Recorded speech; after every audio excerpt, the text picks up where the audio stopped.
Hey everyone, you're listening to Words About Books. What's that? Oh my god. It's our 100th episode, baby! Yeah! Hell yeah! I know. Settle down, everyone. Words About Books. End of the era. We're finishing the first book series we ever talked about on this podcast. At the same time, we're finishing our first 100 episodes. Thank you, everyone who's been supporting us. We really appreciate it. It's been a lot of fun doing this podcast, and I look forward to another 100 more episodes with you guys. Anyway, let's get in to the episode.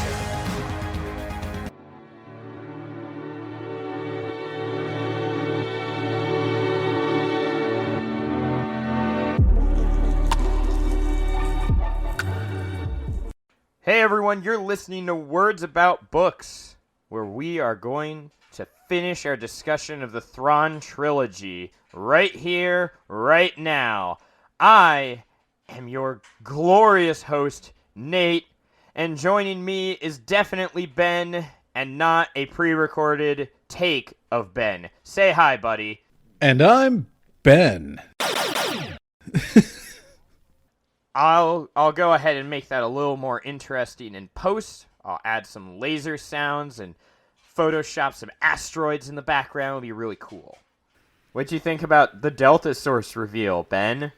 I didn't hate it as much as you did, to be honest. I did not hate the reveal. I hated what they did with it. They're like, oh my god, Delta Source? It's these fucking trees. They get hit with sound in a very specific way. And I guess it goes down the branch. It goes into a hidden microphone. It's then encrypted and sent to Thrawn. These were planted by the Emperor forever ago and just never removed because nobody knew about it.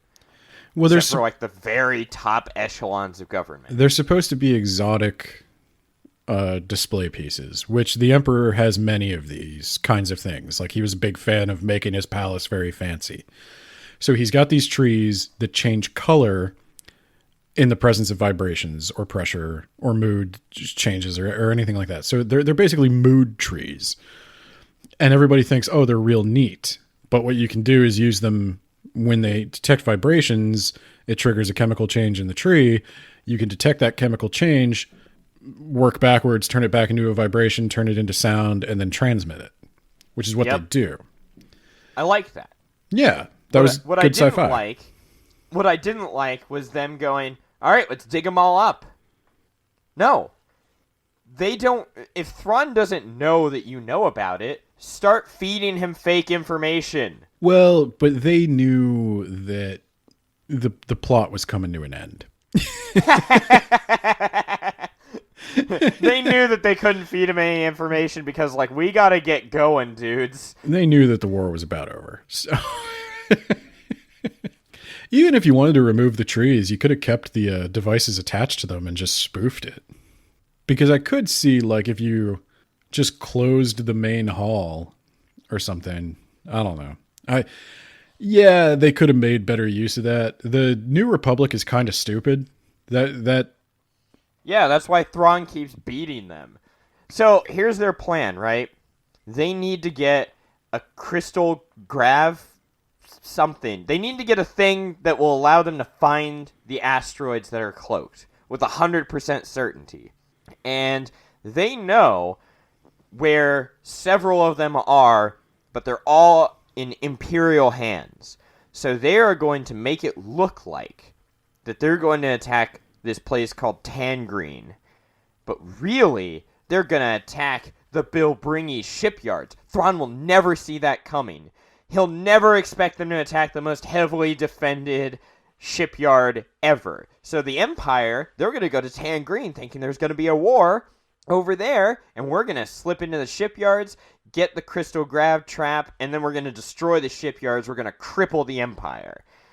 And Thrawn is like, it looks like all their ships are going towards Tangreen, so let's deploy over at the Bilbringi shipyards, because these guys are going there. And he's right.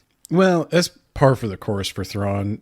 Like Thrawn, He studied their art and he realized that all the higher ups in the New Republic are fucking idiots. I can't tell if you're joking or not because he literally did. He figured out that He did, yes. yeah, that He Garmbel did Ablis study- was in charge, and he found imperial records of how Garmbel Iblis, former Old Republic senator, decorated his senator office. And based on the way he decorated his office, he This is 100% true. he figured out that Garmbel Iblis is not the type of man who shrinks from a challenge. Garmbel Iblis is the type of man who invites you into the sauna and Man. gets what he wants. He invites you into the sauna, no towel, eating beef jerky, fucking man. He's a man. He's the only man who would eat salt in the sauna. God damn. He So we roasts know it on the he's coals. not going to Tan Green. Tan Green, that's a pansy ass. I really thought you were going to be like, place. Tangreen's coming to him.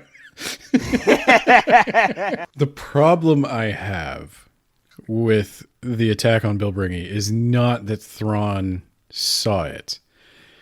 This is where I don't have, in any Star Wars movie, this is generic criticism of Star Wars.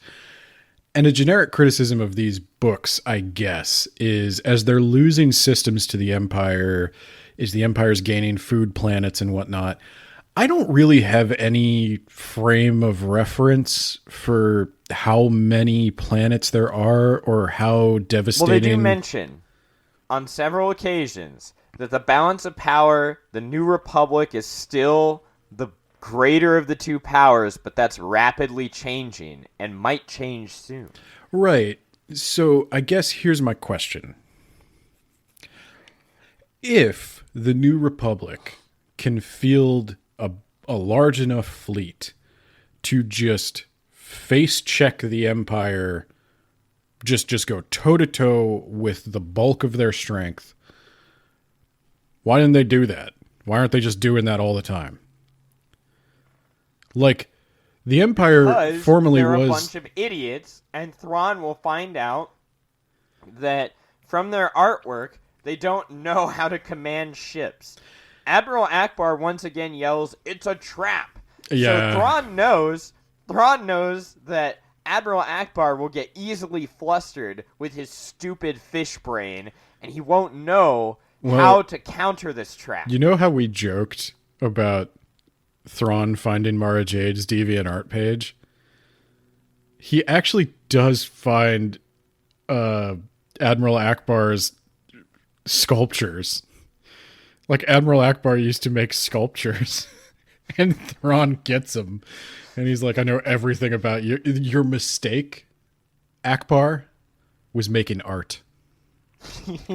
That just, you opened your soul to me, and I read it like a book. The very fact that we have written Edenverse means we're already dead. If Thrawn decides, he'll see right through that. He'll be like, well, these two are idiots. He'll never expect us to do something smart. That's his flaw. Yeah. Yeah. So does that mean Thrawn, he knows what Porkins formation is because he's seen Porkins art, which is just videos of Porkins eating large amounts of food? He saw Porkins. Porkins is winning. No, hear me out. Drawings of him winning the eating contest. I was going to say, he saw Porkins' photograph, his signed photograph on the wall of the Chinese restaurant because he was a big New Republic celebrity. And based on the signature, he discerned the Porkins formation. I like the book. Look, in general, I like the book. This is a criticism of all Star Wars books and a lot of military fiction in general. Because there's a lot of things based on Star Wars that are kind of like more fantasy than sci-fi. And it's a delicate balance to walk because on one hand, I don't want to read like just a detailed log of supply chain and troop movements and acquisition and all that stuff. I mean, there's a time and a place for it. Should. I don't really know the stakes. And I was kind of surprised that Bill Bringy was even an option, because it seems to me like if you could just take on the Empire's entire fleet, why is there even a war? Because A, Thrawn is smarter than you, and B, Thrawn, I don't think Thrawn committed all of his forces to this battle. And I don't think the New Republic did either. They took 2 sector fleets, and Thrawn, he was going to send a force that's strong enough, but he didn't commit his reserves, and he didn't have a chance to commit his reserves. Okay. And we'll get back to that. Yeah, I was going to say, we better table that. Cause... And one more thing. I know we don't care about the smugglers, but I love that the smugglers think that the attack on Tangreen is legit, and so they're going to attack the Bill Bringy shipyards from, like, behind enemy lines. Like, they're going to pretend to be actual people who ship things, because that's what they really are. They're not actually smugglers, except saying that they are. And he and Wedge are both, like, talking to each other, and they're both going to the same place. But it's very hilarious because neither of them realize they're going to the same place. My main problem with the smugglers is... Yeah, the smugglers' plan is essentially to attack Bill Bringy, which is why you can just ignore everything about the smuggler operation, because no one needs them. Yeah. And I knew it was going to come up that, like, somehow the smugglers were going to be... Like, there was going to be a problem, and the smugglers were going to make all the difference. I knew that was going to happen, but, like, the New Republic did not need them. They weren't doing the New Republic a favor. And what it turned into was the smugglers were supposed to be this nice... The smugglers were supposed to be doing this nice moral thing, and now what it's turned into is the smugglers are stealing the technology the New Republic needs from the New Republic and then selling it back to them. They'll kill you for that. Like, you're leaving all these people trapped on Coruscant if you don't give them the thing they need, if you don't give it to them, and you're going to sell it to them. That's just terrorism. I mean, that's... I get that the smugglers are cute, and we're supposed to like them because everybody likes a lovable rogue. But in an effort to... So, essentially, the only reason the smugglers are here is because they wanted to have a Han Solo character. So, Talon Karrde is Han Solo, Mara Jade is Luke Skywalker, etc., etc. They kind of have like a shadow cast doing the same beats of the original story here. The problem is, like, Han Solo's still there, Luke Skywalker's still there. They do enough with Mara to make her her own thing. They don't do anything with Talon Karrde. And hey, now he brings in some pet dog monsters that hunt using the Force. Those do not become relevant again until the Yuzon Vong Wars. Yeah. You're welcome. I don't know. I just should have dropped the smugglers. I felt like it was only there because you felt like you needed to have that Han Solo role. And it was a little insulting to Han Solo, because they're like, oh, well, Han Solo can't do it anymore. He's neutered. He's married. He's got kids. Exactly. His life's over. And yeah. I was just it like... is. I was like, Han and Chewie could be out there doing all this. Like, you don't need... Yeah, but they already tried in the first book, Ben. They were rejected. Yeah, that's where they like, established. Hey, they're like, no, I need Han. people. I need people. I need people who will ship for the New Republic. You guys have a ton of ships, and like all you do is trade goods. Why don't you get paid by us, and also we won't kill you for smuggling in illegal weapons to terrorists? And they're like, yeah, Han, maybe I would have done this, but you have a wife and some kids on the way. You Yeah, that's basically... spits in his face and they leave. That's basically what happens, is he presents them with a perfectly reasonable proposal, and they're like, don't you tell me not to smuggle weapons to criminals. Don't you try to impinge on my... Don't tread on me, bro. Yeah, if I want to sell drugs, I'm going to sell drugs. And you're just going to have to deal... Why are you putting me in handcuffs, bro? I didn't do anything. I do not consent. All right, Ben. So let's get this final thing going, okay? I am Jedi Master Nate Bioth. I'm not even going to try. No, wait, no. I need to add an extra U to my name. Nate. You're Jedi Master Nout. Nout Creed. So, you're gonna take me back to Wayland. You're gonna take me back to Wayland because I command the Force. And you know what? If you don't, I'm just gonna hold my breath until you do what I say. Who am I in this skit? You're Thrawn! Oh. Okay. Keep holding that breath. Let's see. Let's see how long it takes. That is actually what he comes off like, though.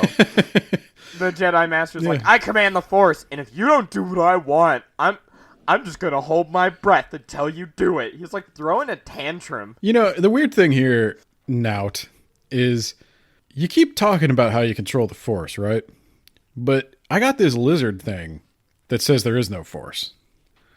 So go ahead, use the Force. Do some Force magic on me.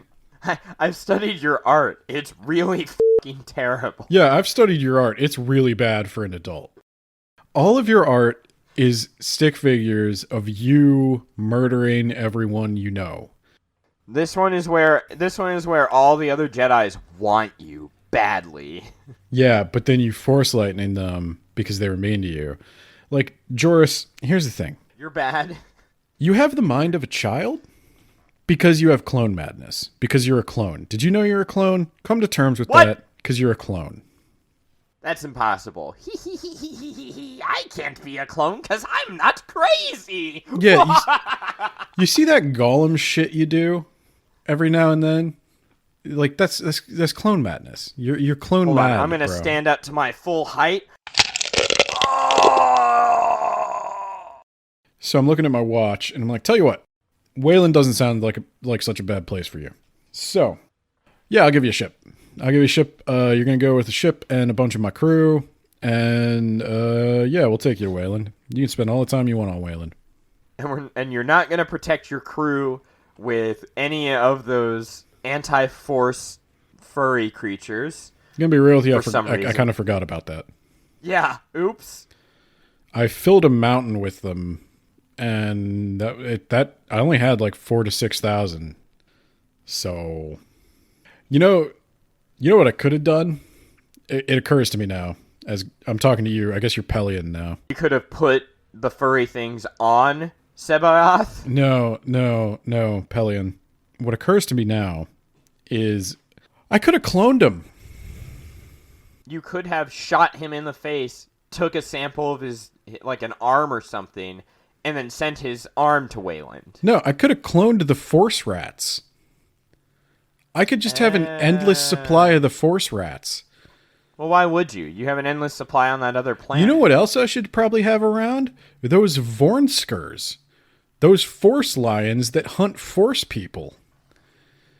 Didn't know that. I could just have like 3 or 4 of those hanging out at my heel. And the next time Sabaoth comes in, they just bite his ass. Well, I was wondering, why didn't Thrawn just shoot him?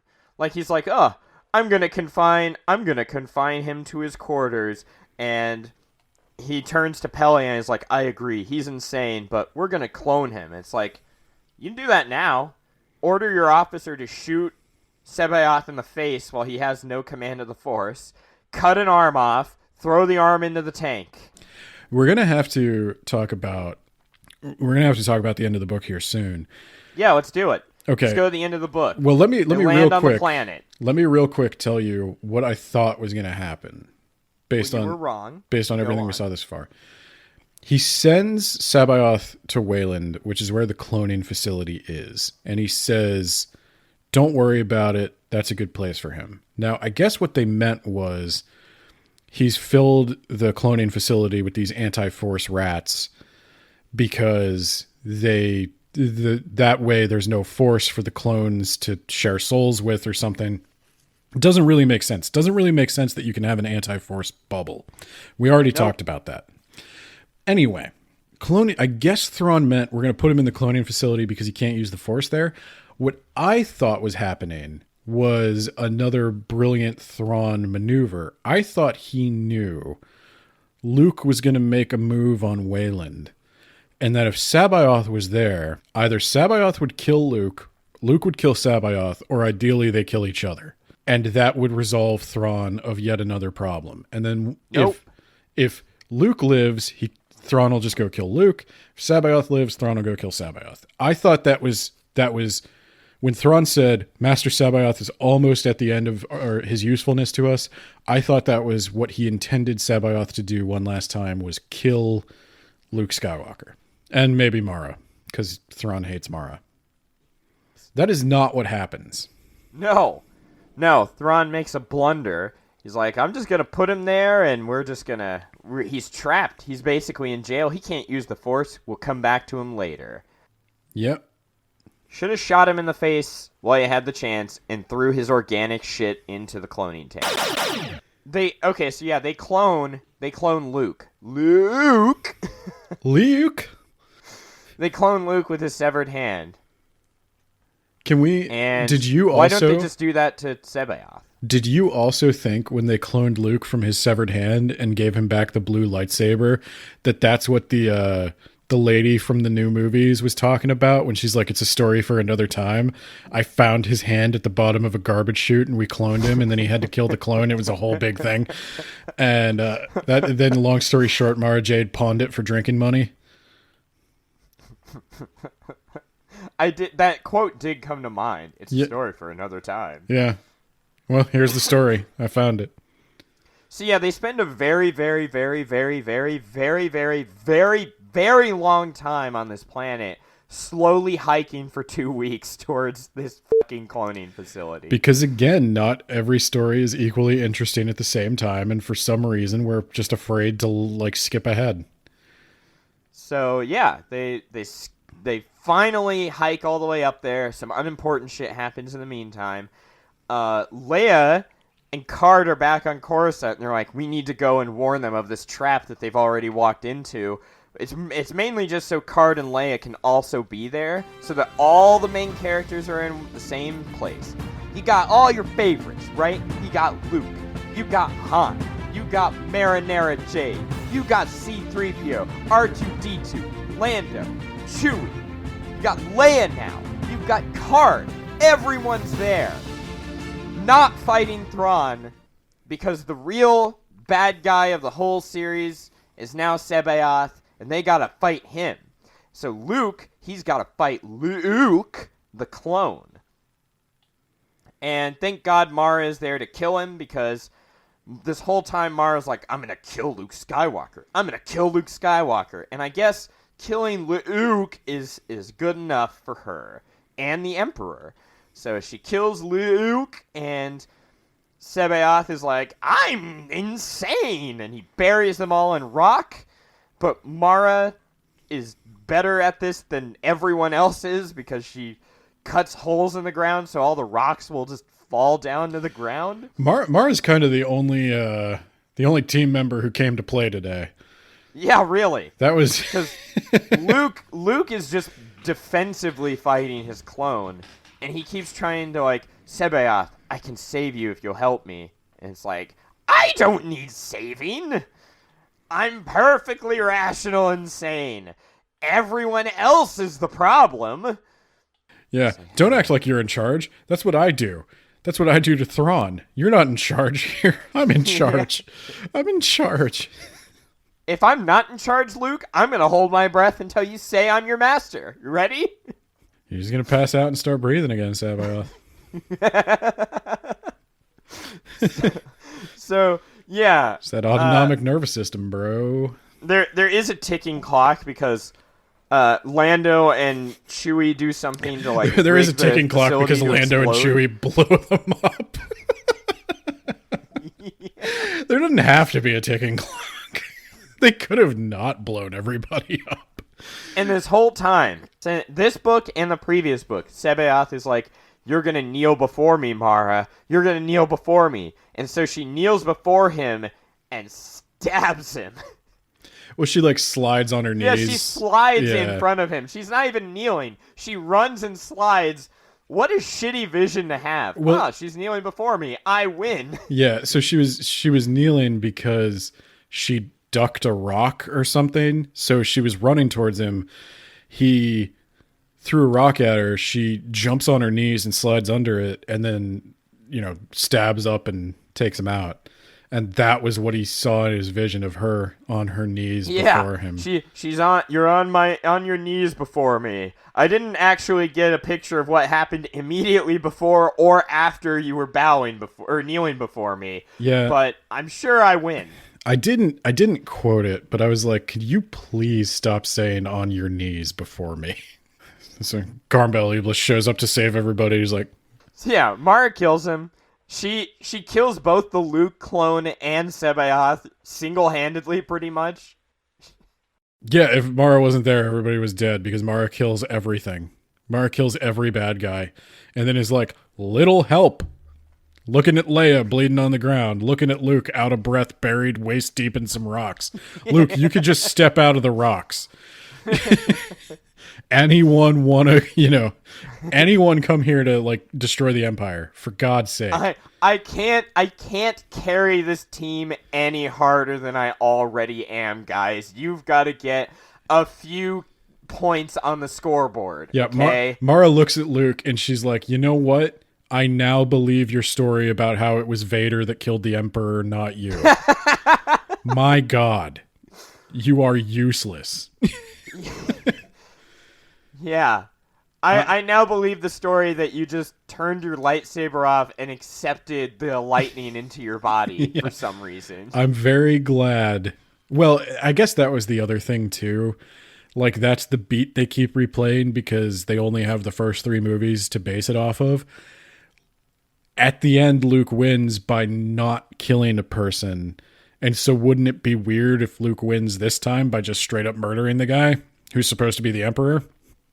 So Luke is trying to repeat the same beat from Return of the Jedi, but I guess it's weird to us because we've seen the rest of the movies where the Jedi kill everyone all the time for very little provocation.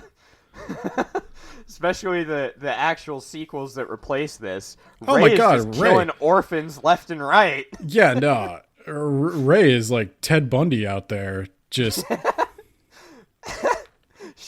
She destroys that transport with Chewie on it, but Chewie wasn't actually on it, so she doesn't give a shit anymore. Yeah, no, she just killed another dozen innocent prisoners. Like, it wasn't even it's like... weird to us, because Luke is like, I want to try and practice some level of nonviolence. I'm only going to defend myself. And all the other Jedi are like, wait, that's what you're supposed to do? Well, and then after the prequels come out, I did notice, as you read the EU books, after the prequels come out, he doesn't do this anymore. He just kills people. It's like they honestly thought that there was some kind of like moral lesson in Return of the Jedi, and it was like, no, that's not what George Lucas meant. It's not this weird Buddhist nonviolent spiritual thing. It's superpowers and laser swords, and you can use it. Yeah, idiot. You can use it to fight real good. That's all it is. Luke's problem is he didn't eat enough meat. Luke probably doesn't eat enough meat. No, he does. We see him fish in the new movies. Oh my God. But those aren't canon to this movie. And really, if we want, we could just say they're not canon at all. Yeah, you know what? I'm done with the concept of canon. You know what's canon? What I personally choose is canon. Yeah, that's true. I choose to believe Luke does not wind up on an island chugging green milk. Yeah, he's a blue milk a hot man. redhead, just like me. I knew you were going to say that. I knew you were going to say that. I was waiting this whole series for you to compare my Mara. wife has to listen to this episode because I mentioned her. You're welcome, hon. All right, well, that's the end of the story. Oh, wait, no, hold on. It's a trap, Admiral Akbar says again as the Battle Bilbringi commences. Thrawn knew that they were going to be there, but the smugglers, they're shooting their way out, and Thrawn's like, you know what? They attacked our defense platform. Now we have to protect the shipyard and fight the rebels, but we're not done yet. Oh, my chest. Oh God. Oh, bleh. And Thrawn's dead. The end. As abrupt as it actually was, but it's close. So yeah, Thrawn just dies yeah, unceremoniously, and it's over. yeah. He's killed by a secondary character that had no importance to the plot. He's killed by his Noghri bodyguard. Yeah. They're like, hold on, Thrawn. We're getting a reading from. Hold on, let me get this ticker tape. We're getting a report. The cloning facility has been attacked by Luke and Mara and some Noghri. And then Thrawn's like, Noghri? Oh! And then yeah, a knife! Yeah, we were attacked by Noghri, and then a Noghri stabs Thrawn, and he's like, the Lannisters send their regards. And then Thrawn's like, it was so artfully done. And then he dies, and the Noghri runs screaming into the night after karate chopping Pelion in the throat. First of all, yes, he does do that, and that's fucking hilarious. I think he does die, though. I think they shoot him. I thought he just ran away. It's very unclear. Security takes him out. Can I read a quote myself? Oh, yeah. Do it.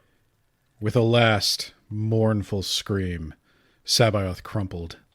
And, as it had with the Emperor aboard the Death Star, the dark side energy within him burst out in a violent explosion of blue fire.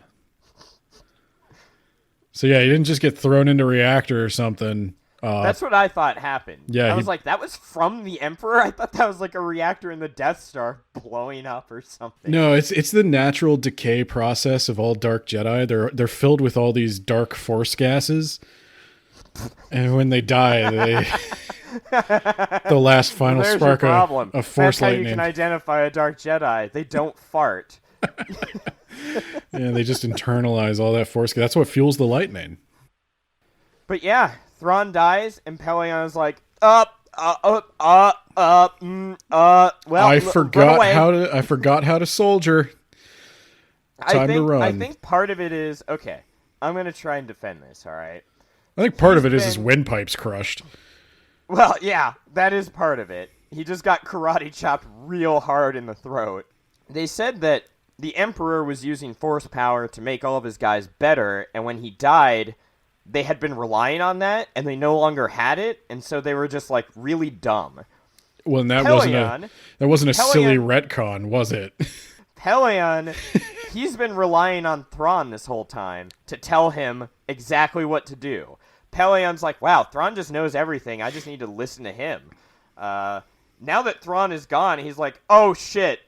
Oh, God. And just like you at our end of the year episode, when I asked you about what books we read. I did think about that. Pelion's mind went completely blank, and he had no idea how he even got on a Star Destroyer.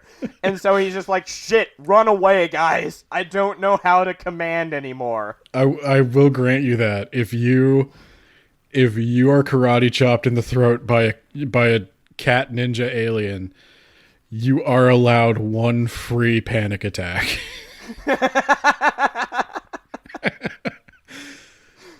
You can make one panic maneuver. I will say, in future books, Pelion does return, and he is... Is he needlessly evil for some reason? Because Pelion had a few moments where he's like, I can't wait. Like this Noghri, I want to convince Thrawn these Noghri are worthless, and we're going to enjoy killing them. I'm like, dude, what the f***?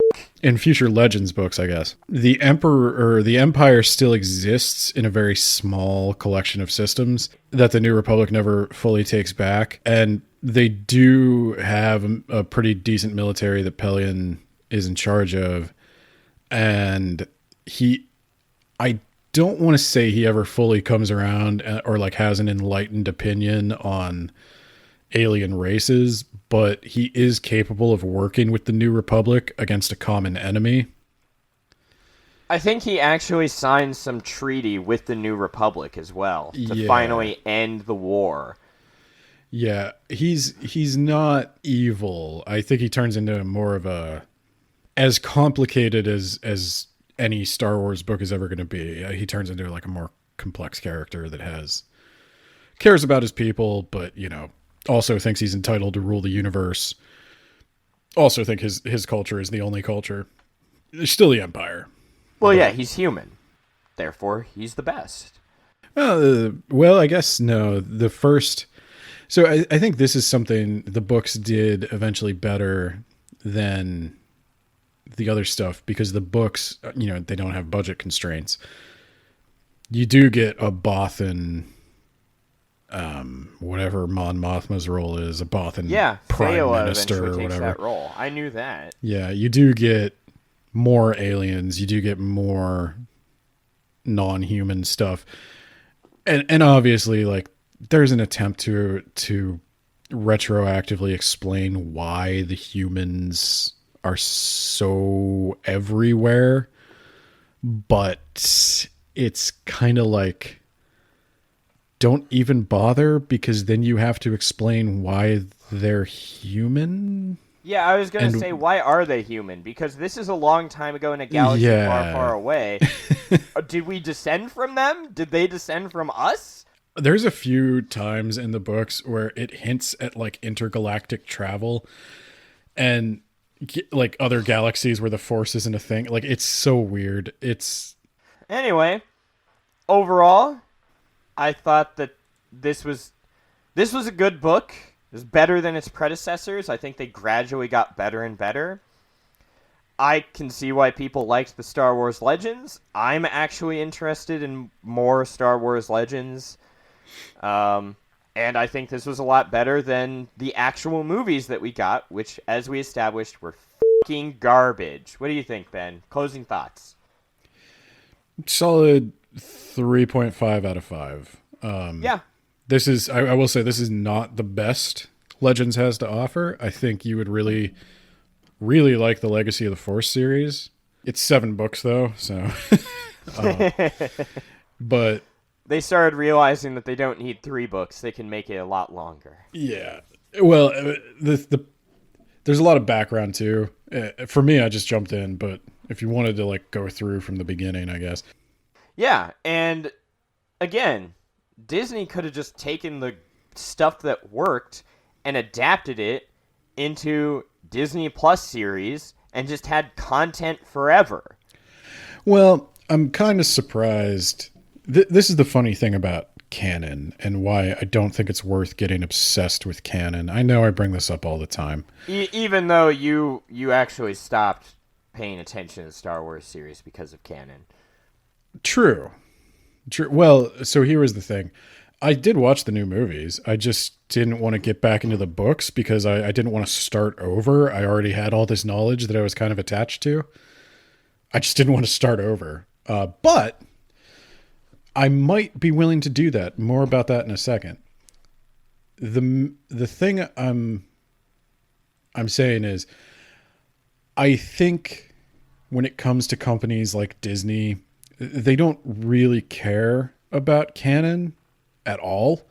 They're going to do whatever works for them. So if at some point there was enough demand to do some kind of televised adaptation of the Legends stories, they'll do that too, and they'll just recast Luke. They don't care. People get all attached to this stuff, and they put a lot of their identity and their personality into it, and you really shouldn't, because nobody in charge of it cares. George Lucas doesn't care. It's Disney doesn't care. Don't worry about it, man. But the other thing I was going to say is, with regard to the new books, initially I wasn't going to get into the new books because, yeah, I've read, I'm going to say 40 plus legacy books. So I actually have quite a bank of knowledge about the Star Wars expanded universe, or Legends now, I guess. I'm interested in reading, and I'm interested enough to say I would do it on my own if you don't want to, but I suspect you'll want to. I'm interested in reading Timothy Zahn's new Thrawn books that are canon.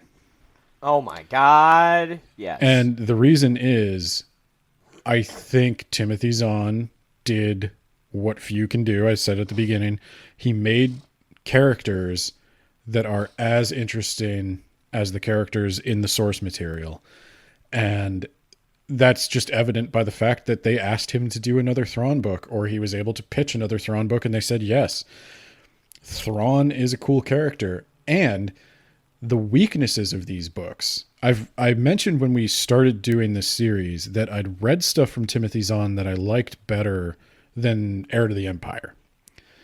I'm interested to see Timothy Zahn 20 years later able to do a fresh take on Thrawn if he has made it better.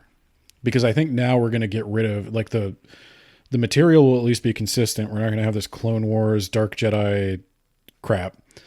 And we're going to get a more mature writer and maybe a more interesting Thrawn. I think there's a real chance that he could have taken the stuff that I liked, made it even better, and gotten rid of the stuff I didn't like. So people might be sick of talking about Star Wars. People might be sick of book podcasts about Star Wars, but we'll try to space it out for you, I guess. But I think that's going to be on the docket.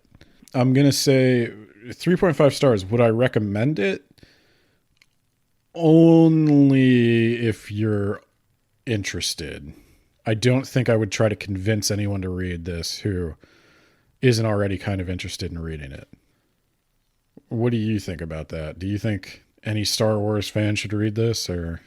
Star Wars fan? Yeah, probably.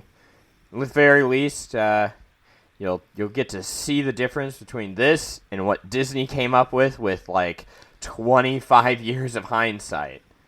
Which is to say, they couldn't plan 3 movies to save their lives. It's an interesting relic from another time where Star Wars was in a very different place. I'll say that. So Ben, because you f***ed up last time, tell these people where they can buy us a coffee and then do all that other outro stuff.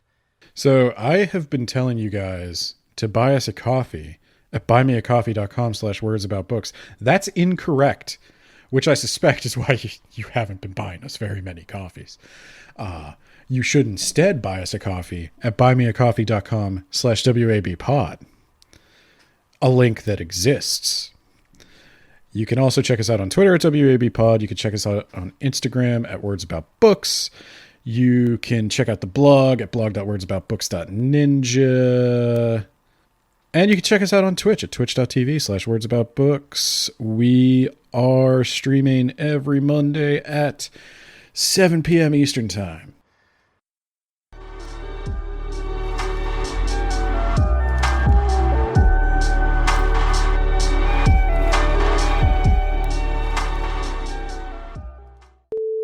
Yeah, you had to kneel before your wife and then shove an entire banana into your throat.